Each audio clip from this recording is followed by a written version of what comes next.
I have a timely resource for a very specific group of you. If you remember listening to episode 51, How to Use Your School Counseling Skills in Private Practice, you'll remember my friend and former colleague, Lorraine Holman.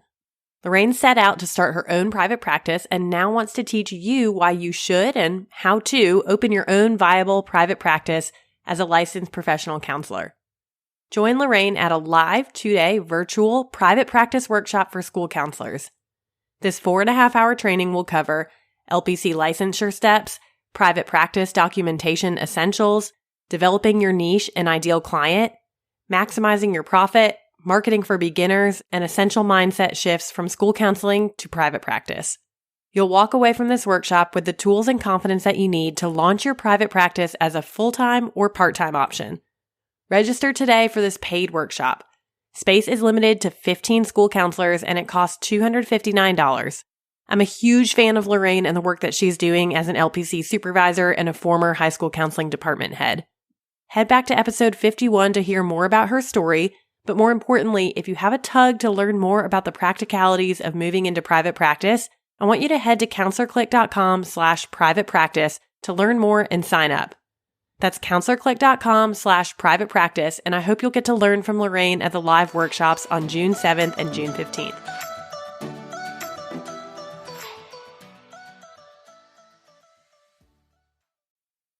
Today, I'm talking with Rachel from Bright Futures Counseling about job interviews. We did an episode together way back in the humble beginnings of high school counseling conversations, episode 20, and y'all love that, and you still do. So here's another episode complimentary to that, like on a similar topic.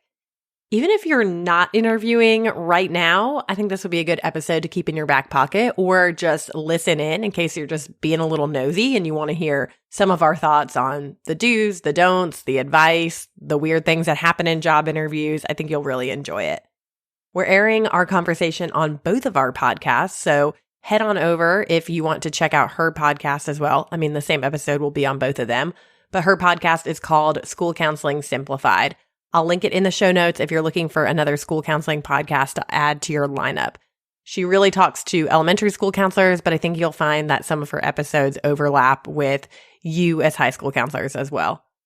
Listen in as we chat advice for different seasons and situations that you might be applying for jobs in, some sample scripts for what we'd say with some certain tough situations and questions, and just a lot of randomness around job interviews like resumes, first and second interviews, reapplying to the same job, and considering jobs that sometimes seem adjacent to school counseling just to get your foot in the door. I know you're going to love all the things that we chat about in this week's episode.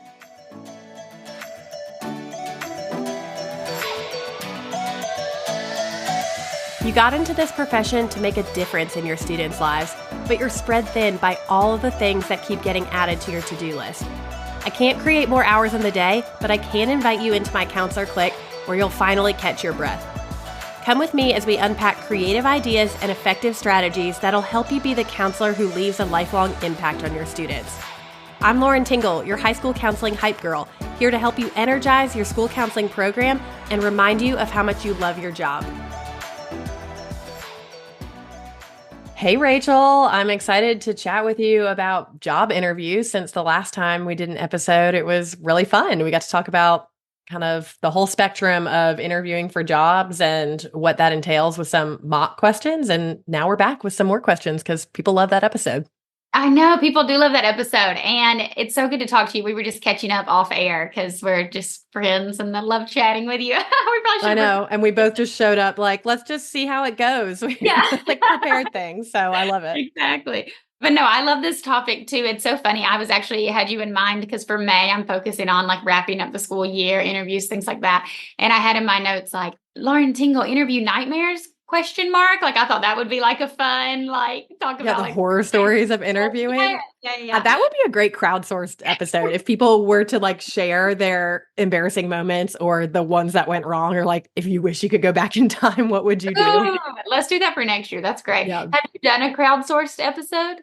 I did a spooky counseling stories like around Halloween one year, and Rachel, that one was so funny. People some people were embarrassed to like put their voice to it. So they sent me messages and I read them. And then some people did voice notes and they were, I mean, it was everything from like some serious things, but some like really funny, like bathroom stories. Oh my And I was laughing out loud, like reading people's. So if you need a laugh, you go back and you listen to that one. That's so fun. I am trying to do a episode like that now, crowdsourced one. I have been asking people to send me like a voice memo, and it was for their advice for news or for interviews. So I'm going to compile that for this month too. So hopefully if you're listening, send this in, because I feel like it's hard to get people to send them in. They're like nervous. So I'm like, anything's fine. Like 2 minutes, just what you would tell a friend. Yes, it's hard to get people to do it, but when they do, it's really valuable. Yeah, definitely. Okay. Well, let's get in. You sent a lot of talking points here. We're basically just going to be giving advice for some different scenarios. The first one I think is like perfect for you. It's about what advice would we give a counselor who's coming back from an extended maternity leave and you just had a baby? Yeah, I think in my mind, I always thought if you leave the school setting, it would be so hard to go back, or people wouldn't understand, or there'd be this big gap on your resume. And after I had my first child and I went back to working in the school, I thought, wow, like here's a whole community of a lot of people who have had kids who are now back in the school system or never took time off or whatever that was. So whether it's like a maternity leave or you've taken years off, I think there's some encouragement. Like you can go back, and a lot of schools are like heavily female, there's a lot of females in the school working there. And so I felt a lot of community around me of like, hey, you can do this, or it's hard. And you're now splitting time between two roles of being a mom and being a counselor, but you can do it. And I also thought like I would lose all skills if I like took time out. But I think that stuff just comes back to you. It's like riding a bike. Like you would know what to do. Of course, I'm sure there'd be like technical, like software things that you needed to learn, or like things going on in the district that you needed to learn. But you have the basic interactive human relational skills that you've always had. And I think you could just jump back in. Yeah, that's so encouraging to hear. I also think it's probably refreshing just to be around other adults and like, back in the work atmosphere. I feel like sometimes when you're, with a new baby at home, you're just kind of isolated. And so you're probably making the best out of it. You can look forward to it, being around adults again. Yeah. And what do you think though, like when a principal looks at a resume and sees a gap on there, like do you volunteer that information? Do you wait for them to be like, what were you doing during that time? Do you put on your resume? I'm not kidding you. I've seen this on a resume, like CEO of the Tingle household. Like, no, you don't need, I don't think on a resume you need to say like you're your household manager. Yeah, I think you could mention it, when they're like, tell us a little bit about who you are, you could mention it like in your story, but I wouldn't be self-conscious about it. I mean, like you said, there's tons of women in the field and I think people understand, and everyone working in education values children, right? So yeah, like, okay, I've just been spending time with some younger ones and now I'm trying to get back in the high school setting, or, if you're elementary, you've already been working with like a younger developmental stage. So you're ready to jump back in. Exactly. Yeah, I would play into how it's a strength and how you're looking forward to coming back. And I also think it's important if you are coming back from a big break of any kind, seeing what slipped through the cracks, but like it was okay that it slipped through the cracks. Like sometimes we're paranoid, especially if you're training someone to take over your position and you like want them to do it exactly like you were doing it. But I think just kind of see how they do it and then see, use it as a reflection tool on how you can change. What did they do well that you can now integrate? What can you let go? Things like that. Definitely. Okay. What about someone coming right out of grad school who's going into their first set of job interviews? Like they're probably so nervous, losing their mind. Like, what do you tell them? What's like your pep talk for them? Oh gosh, I would just tell them to bring the enthusiasm, because I feel like as grad school students, you often have like a lot of enthusiasm. You're like fresh and learning everything. And maybe they're replacing a position where someone was kind of burnt out, and you can bring new perspective. What you lack in experience, I think you can bring in like enthusiasm and work ethic and willing to try new things. And then really lean into your internship experience. I know I learned so much in my internship experience. So if you're still interning, try to ask to do as many things as possible, a big variety, whether you're doing class lessons, small groups, individual parent meetings, organizing workshops. Like the counselor I worked with, she even had me doing like a flash mob we cooperate. Okay, add that to my list. I've done a flash It was mob. so funny. Yeah, we did it in my internship, and then everyone loved it. So I did it my first year as a counselor. I was like, well, I'm going to do that too. We're going to do That's a so flash funny. mob. So I just like even the crazy stuff. I think lean into it all, and then I think storytelling is really powerful. So even if you're really nervous in an interview and you're thinking it's just going to be like question answer, try to think of how you can just tell a story about like an awesome experience that you had. That'll make you memorable, and it'll likely help you calm down when you're sharing experiences.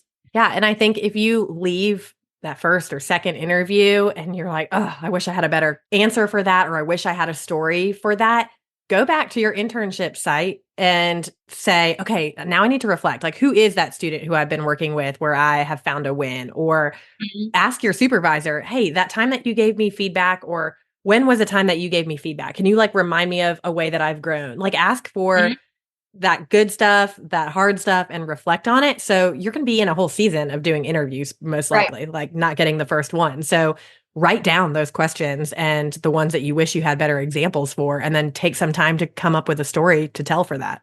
100%. Yeah. Two things that come to mind. So I actually, just kind of a tangent, but my dad works for Delta Airlines. So that is why I love to travel. And I actually interviewed to be a flight attendant there, and I got the job, but I turned it down because I was in grad school and I decided to pursue school counseling, which I think what a fun story. Yeah. But it was the most fun interview I've ever done. There was actually a flash mob there too, to like the Pharrell Happy song. And it was like in the interview? In the interview. It was like because they like want to see what you're gonna do. Yeah, it was like a group interview. It was intense. It was very fun though. It was like a sorority recruitment. That's like funny. That's the only thing I can compare it to. It was like chatting with different people, and half the time you were chatting with like undercover people that you thought were also interviewing that worked there, and like it was crazy, really fun. But two of the questions they asked for very specific scenarios, and I had never been in an interview like that before. But they were like, tell me about a time where you had a struggle and like what you did to overcome it, or tell me about a time that this happened. And so just being able to pull stories like that from your back pocket, I think is really helpful. And also I was writing a letter of recommendation this week for our former nanny because she's getting another job.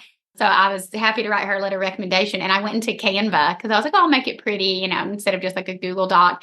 And with AI and everything now, there's so many prompts. I was like, this is the easiest letter ever. It was like, write about a time when this person like overcame something, and I was like, oh, okay. And like pulling from your own bank of stories, that's like a way to be confident. Like you're just telling about your experience. You don't have to like put together this really formal, these are my strengths and weaknesses. Like give an example of it where you can just speak from your experience. Right. Love that. Yeah, I think that's some great advice.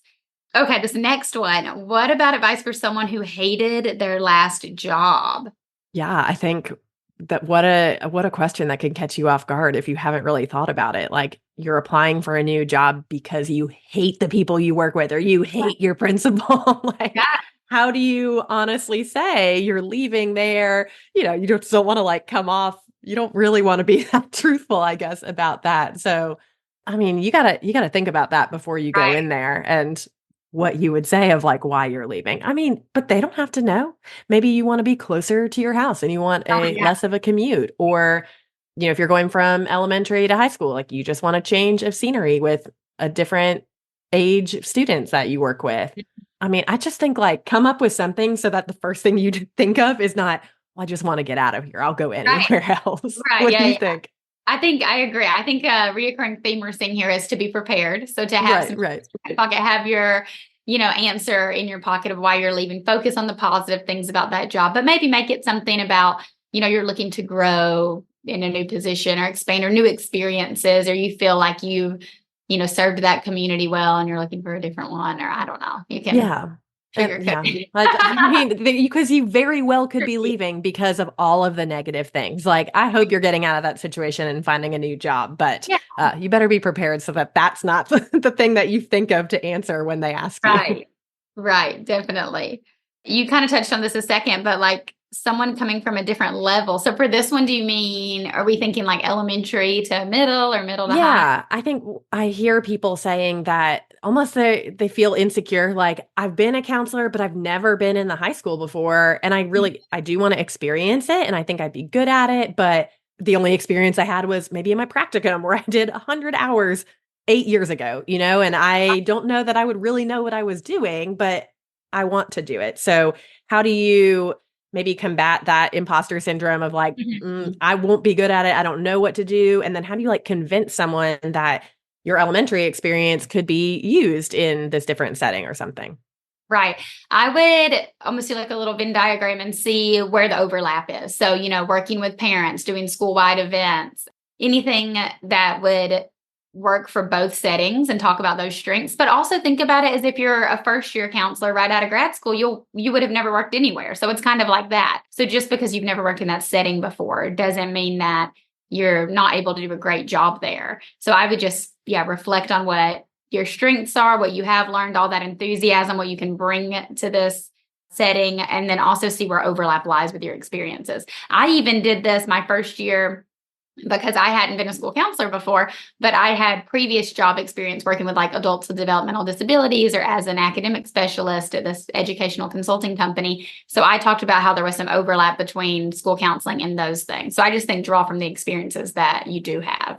Yeah. And everyone's experiences can be unique, or they are unique. It's just how do you sell them? And like, where do you pull out those qualities that they're looking for? Like someone might look at your background like that and be like, wow, we don't have a counselor who like specializes in or has that experience working with particularly students with disabilities. Like, wow, that would be a huge addition to our department that we don't have someone like that right now. So you never know what your background, your experiences, even like an old part-time job would bring into a setting. So just reflecting and being able to like look at your life experiences, your full-time jobs, your part-time jobs, your strengths, and be able to bring that into the setting, because they don't know you, they don't know anything about you. And so if you can compile those things and really sell them, I mean, you're going to sell yourself in an interview. Right. I even think unrelated jobs are related. Like I was telling my friend yesterday, she doesn't have children and she went to the grocery store with me, and I had both my sons, 3.5 and 1.5. So it's crazy. Like in the grocery carts here, they don't have the double seater kind like they have in the States. So my older son has to ride with the food. He calls it like in the big cart. We like bury him. It's funny. But anyway, she was like, wow, this is like intense. Like you're just like doing so much. And I was like, I used to work as a server at like a barbecue restaurant in high school and college. And it reminds me of that. Like someone always needs you. They're like, we're out of water over here. Like, can you do that? You're like putting out fires all the time. And I feel like being a mom is very similar to that job, like fast paced and in the moment. I'm like not at my computer at all. Nothing like super organized or intellectual about it. It's just like responding. Yeah. Well, and even like tying that back, like if you've been on a maternity leave, like you have learned some skills from dealing with your own children and responding to needs and putting out fires that I know that you're going to take into being a school counselor that are going to serve you well. 100%. And the next kind of bullet point we were going to talk about, kind of a segue, is advice for someone who has gone to a lot of interviews but hasn't gotten a job yet. And it can be easy to compare yourself to the other candidates. And you're like, especially if you see them like in the waiting room, I don't ever know if that, and you're like sizing up everybody. And you're thinking like, wow, man, I bet they've worked at a lot of other schools, or they probably are bringing these other experiences. But you have to remember that you too have experiences, even if they're not directly in school counseling or directly in that setting. Mm-hmm. And I just think of when I would like ask for feedback, like why I didn't get the job, or, that is a scary thing to ask anyway, but because I would feel like, okay, I think I did a good job in that interview. Like, I wonder if they have any feedback for me. I can't tell you how many times they're like, sorry, we just picked someone with more experience. And that was so frustrating to go to interview after interview. But my words of encouragement for people are always like, wait it out for the job the job that picks you is the job that wants you, and it's the perfect job for you. Because just from being on the other side of it and working with a team, sometimes we were looking for a brand new person, like who didn't have experience, who was just going to come in with energy and ideas. And then sometimes we were looking to fill a role of somebody who had lots of experience because we needed them to jump in right away and just like put their head down and work because they'd already worked in our district before, because they'd already led other people. Like, we might be looking for a team player or a follower. Like, we just need someone to like fill this role and jump in with us. Or we might be looking for a leader to lead the team because that person's not here anymore. Or like, just because you are this one type of counselor or this one type of experience does not mean that there is not a spot for you somewhere. Right. It's time to level up your confidence for your upcoming high school counseling interviews and help you secure the job of your dreams. When you sign up for my free 3-day video challenge, you'll get a few short videos to watch on your own time. These will come to your inbox over the course of 3 days to help you prepare for your next high school counseling interview. Join the hundreds of other school counselors who have gone before you and watch these same videos. I think I legally can't guarantee that they'll get you the job, but they'll sure as heck make the interviews feel more approachable.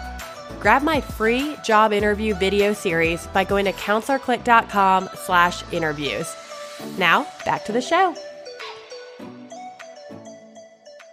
This is a fun one. You mentioned a social media presence.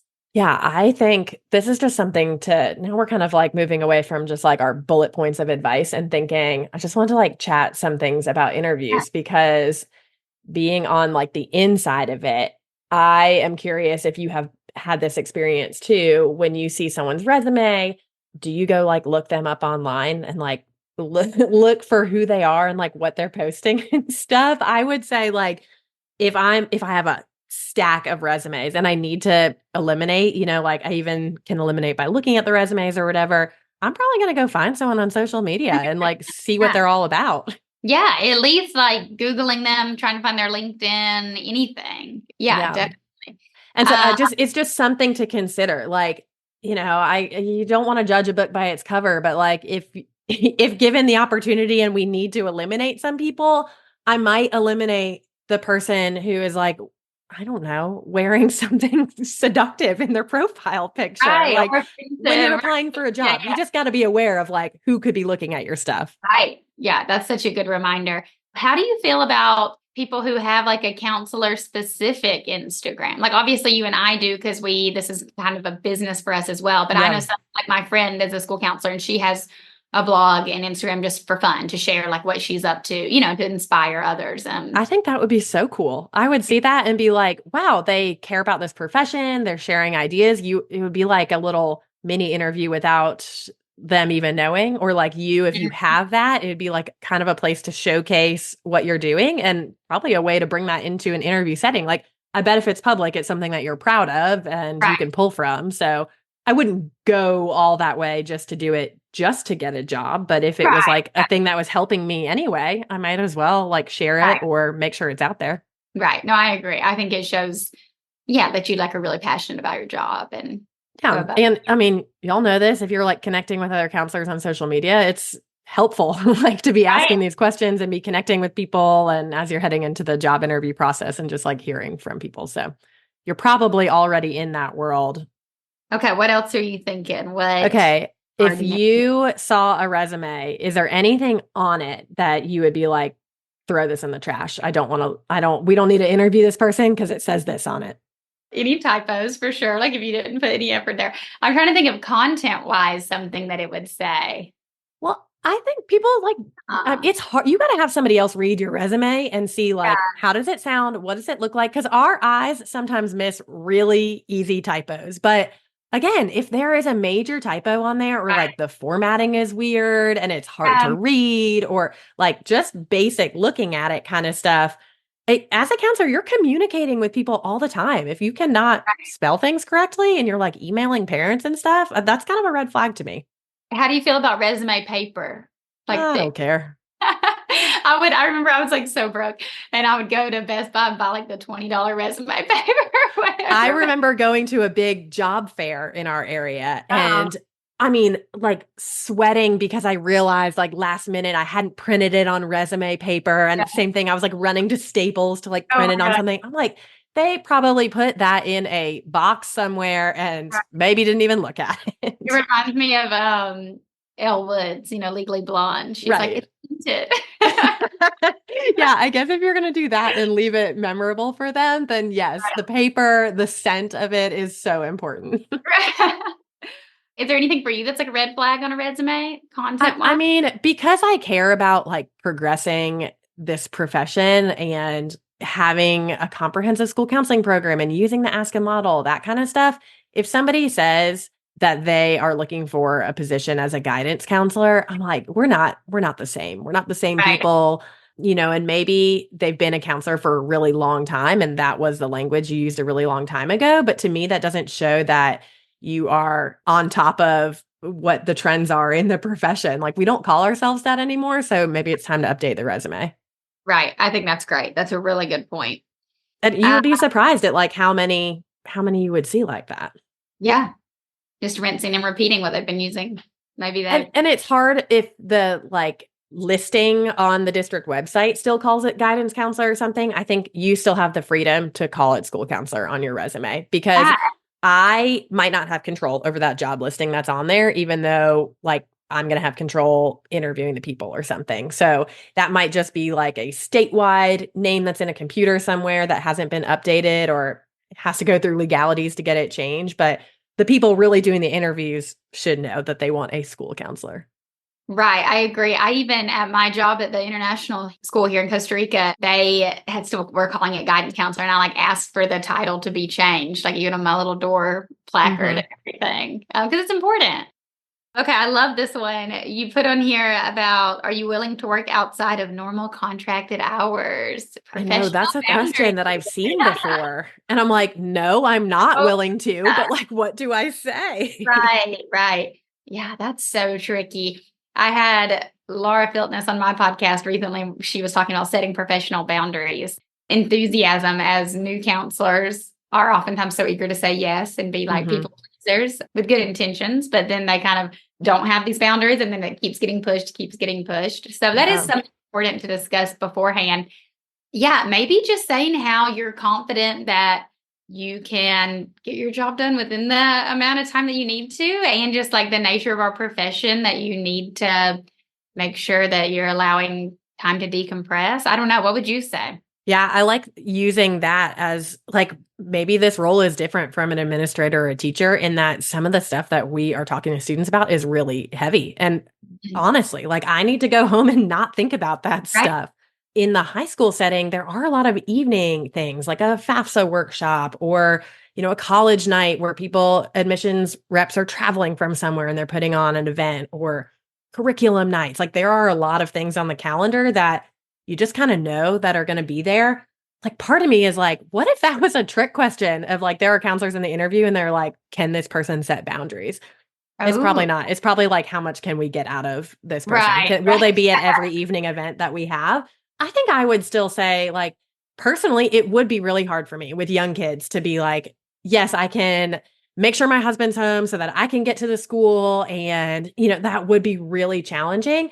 I think I would say, like, as long as we are being team players and I know about stuff far enough in advance, then I'm willing to be there for a presentation or to help with the slides for something. Like, I will be a team player because I don't think it's going to be all day, every day. But like, I'm probably going to have to leave on time to go pick up my kids, or, you set those things that are non-negotiables for you. But I think you can be a team player without overexerting yourself, or like, you don't have to be the person who is there all the time. And if that's what they're looking to hire, like maybe that's not the position for you then. And I think you can be honest about that. Right. That's so true. That's a good one. Has anyone ever asked you that in an interview? Not like phrased like that, but I think they kind of, I'm trying to think of like different ways that they would have phrased it that would have kind of led to that. And I don't think that we would have ever hired anyone knowing, oh, this is going to be our person who does all the evening time things. Like that's not fair. And I think we all felt the same way of like a big team of people, like 8 counselors. You will not have to be at all of them, but like you might have to be at 1 or 2 of them, or you might have to be at the back to school night, but there's like value in that. Like I get to see all of my students there or whatever. And, that's part of like working at a school too. Some of those events, everyone at the school is working at it. So and there's going to be like times where you can't do it and you communicate that. And then there's going to be times when you can, and you're fine to take one for the team because you like being there with the people that you work with. Definitely. Okay, what about if you interview for your dream job and you don't get it, and then you see that they post the job again, like months later, and you're like, well, if they didn't like me then, should I apply again? Like, what do you do? I would apply again. Me too. I like this question. If it's my dream job, of course I would apply again. Maybe, hopefully, you ask for some feedback from the first time and you can use the feedback to make if you get the interview again, do your interview better. But if not, your resume better. You could even put in, like, if you're doing a cover letter, include, hey, this is my dream job. I think I'm great for this position for these reasons. I applied back here. Like, I wouldn't try to like hide that fact or be sneaky about it. Just reference that you really think you're the perfect fit for this and you're excited to see that it's open again. Yeah. And you never know like why it's open again. Like maybe they legitimately had a second position open, like somebody else decided they weren't coming back. And so it's not even like, hey, the first one didn't work out or that person we chose over you didn't work out. But maybe it's just another opportunity and maybe you were number 2 and we didn't have that. Yeah, you could have been second choice. Yeah, that's so good. And you can't, I would say the same thing as you. Like, don't be like, oh, they either assume they don't remember you or, assume that there was like something negative about why you didn't get it, even if like you never touch base with them after. Just apply again and see what happens. I think it's so funny how your high school counselor brain works versus mine, because you're like, oh, there might have been a second position. I'm like, what? We have one counselor for 3 schools. That's so funny. Okay, what about, would you take a job even though it's not your dream job? Ooh, yes, I think so, because this is what happened to me. So my first year, graduated grad school in like May, and then really wanted to land a job my first year. I'm interviewing, didn't get one. Position for a guidance, what do they call it? Guidance tech comes up. It was at the school that I did my internship at with the flash mob counselor. Loved working with her, loved the school, already know the kids, but it's part-time and they were looking for someone just to do like character ed, like just tier 1. That's why I was like guidance tech. I don't know. And I was like, no, I need a full-time job, like for the money and benefits and stuff. I can't take a part-time job right now. So I said no. And then ended up doing that academic specialist job, which I was horrible, hated it so much. But my like friend, best counselor friend from grad school, took it because she was like a server doing some other part-time job. So she's like, I'll do part-time this, part-time other thing. And then it ended up becoming a full-time position. Mm-hmm. So yes and no. I feel like I wish I would have done that because, I'm happy she got it, like if anyone did. But there is room for growth, and then you can like get your foot in the door sometimes if it's not your like ideal. But if it's at a school or something that you don't think is going to be a good fit, then no, I would not do it. I think you can ask those kind of questions too. Like just because you see it's part-time doesn't mean it's always going to be part-time. Like they might have hopes of increasing those hours or, 0.8 or something like that, that it's worth asking, applying for, and having a conversation. My first job, that was my job the whole time as a counselor, started out as 0.5. It was part-time. Mm-hmm. And same thing. I was like coming out of grad school. So I was like working some part-time jobs and stuff. And, that totally depends on your season of life. Like, can you make it work? I think I was like still on my parents' insurance because I wasn't 25 yet. Like I could make it work if I needed to. And I got hired. It was part-time. And the principal said, hey, my hope is that this is going to be full-time come 2 months into school when kind of like the numbers shake out or whatever. Right. It has to do with student attendance and how many spots you have like allocated and stuff. And I really felt like that was my opportunity to prove, hey, when you get another part-time, allocation, like I want you to allocate it to me to be full-time. So I was like trying to prove myself those first couple of months because I wanted to be the one he gave the rest of that too. Because I'm sure there were other people at the school who he could have done that for, or created a part-time position for test coordinator or something. Like I was like, this is the role I want. I want to be at this school. So when he sent me an email that said like, see me, I was so scared. I was like, oh, he's going to say he doesn't even need me here anymore. But instead it was, hey, this job turned into full-time, which was exciting. Yeah, that's so great.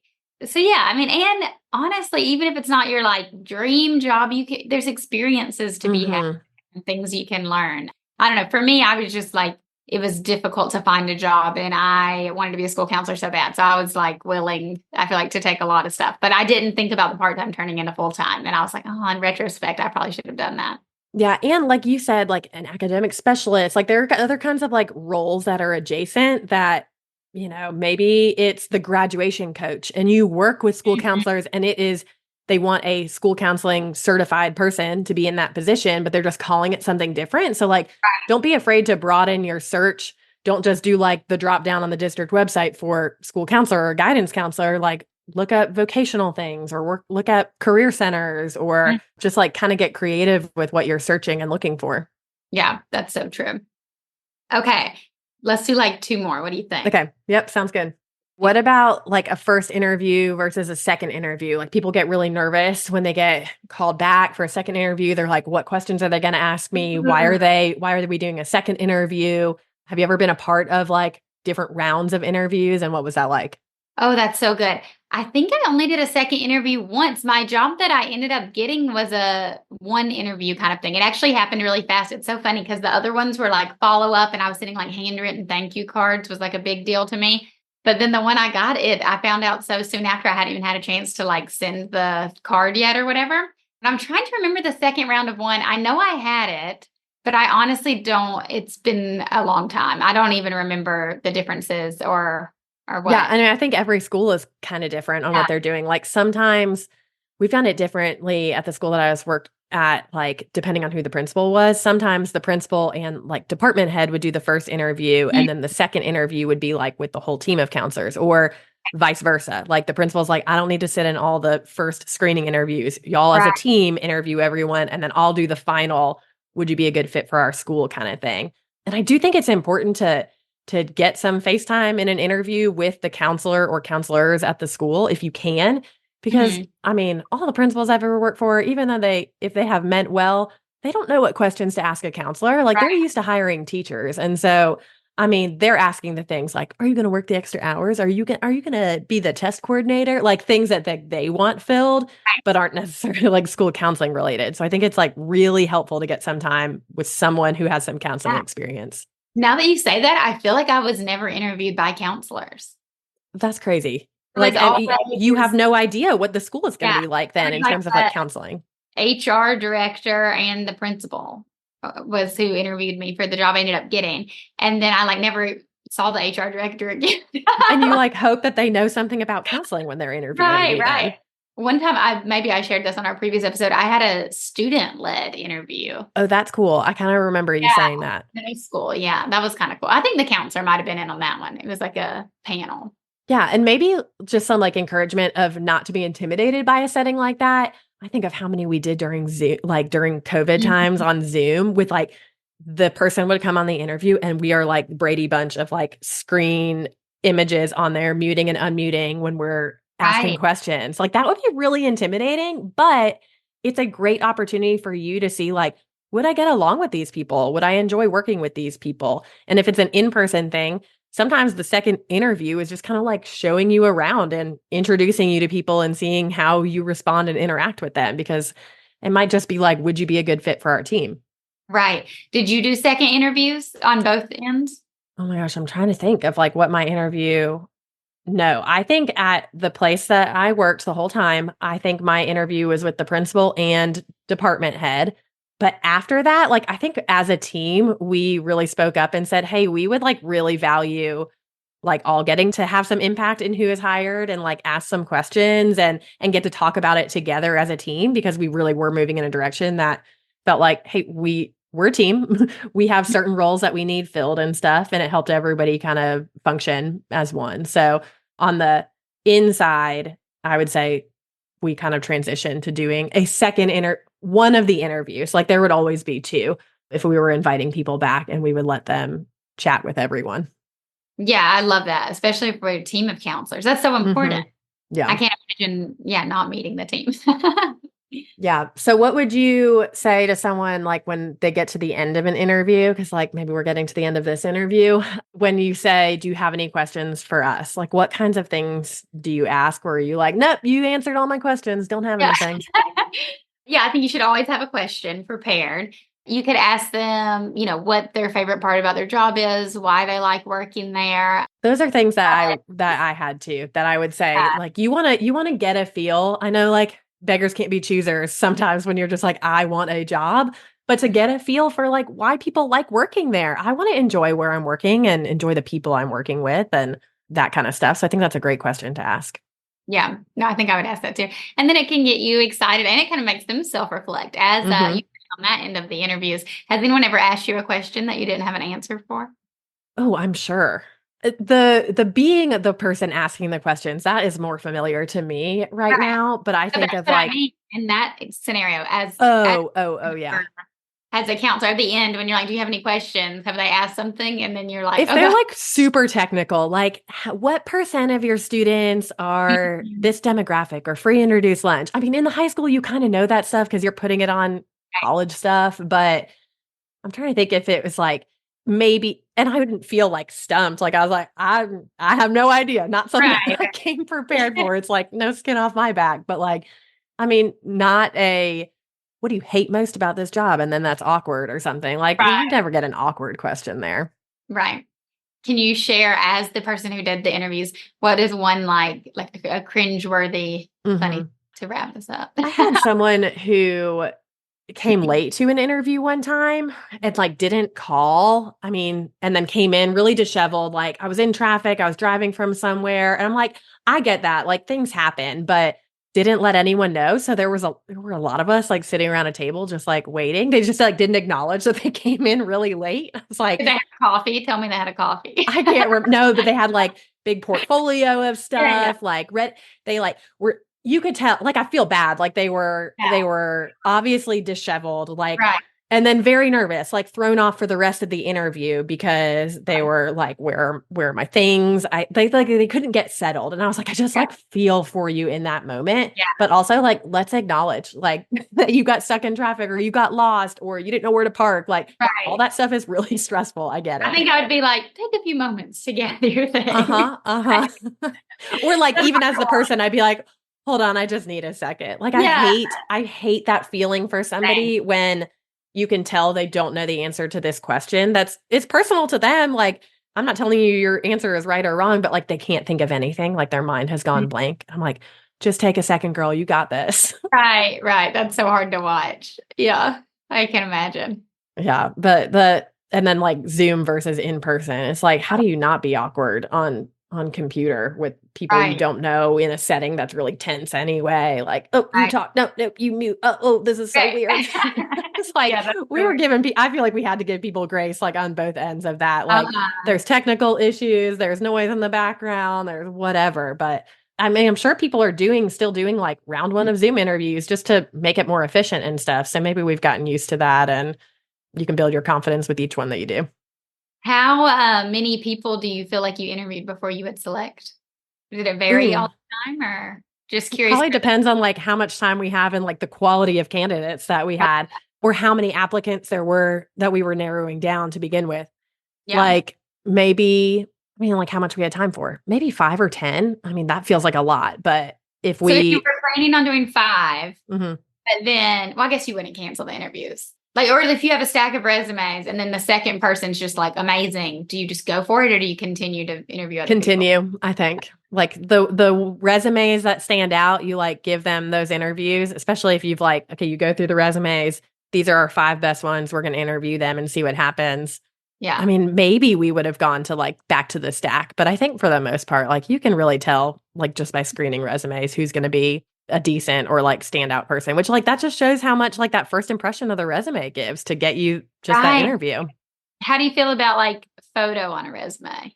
I don't like it. I don't like, I want to, I told you I'm going to go like find you on social media or LinkedIn or something probably, but like let my curiosity do that. Don't like, I don't want to judge a person by like what they look like, if they're old or young. Like, I don't want that. I want to like look at your skills and be like, this is the right person for the job. So I always had a very traditional looking resume, but I know like with Canva and stuff now, there is, opportunity to have these like pretty templates to stand out. So I was just curious if you thought that was a good call or to stick with tradition. Yeah. I mean, I think make it easy to read. Like, I think you can make it stand out in ways that like look professional still. I'm not saying like putting your picture on it is unprofessional, but again, I just like I want to judge someone on the resume like based on their skills and their experiences and being like, okay, do they have like the basic things? They have a degree in school counseling so that they could do this job, and have they worked in a school before or in an internship or whatever?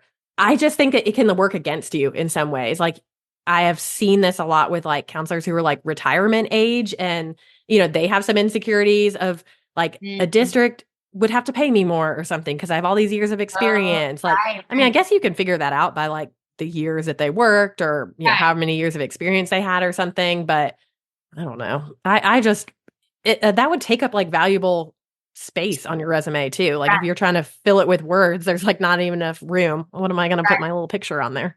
Yeah, no, I agree. I love it. Well, this is so fun. I love when we get to chat. I know. I hope people like this episode as much as they like the other one. I think this was fun and gave some insight into the interviewing process and hopefully gave some encouragement to people as they are heading into interview season. Definitely. And we're going to air it on both podcasts. Yep. Sounds good. Awesome. Always good to talk to you. Thanks, Rachel. If this episode was helpful for you, I want to make sure you grab the 3-part video series that'll further help you think through some interview questions. Go to counselorclick.com/interview to grab that. Next, if you already have the job and you're thinking, what do I do next? I want you to get yourself the High School Counselor Kickstart audio course. It's an 8-episode private podcast, which means you get special access to this series that walks you through exactly what to do now that you got the job.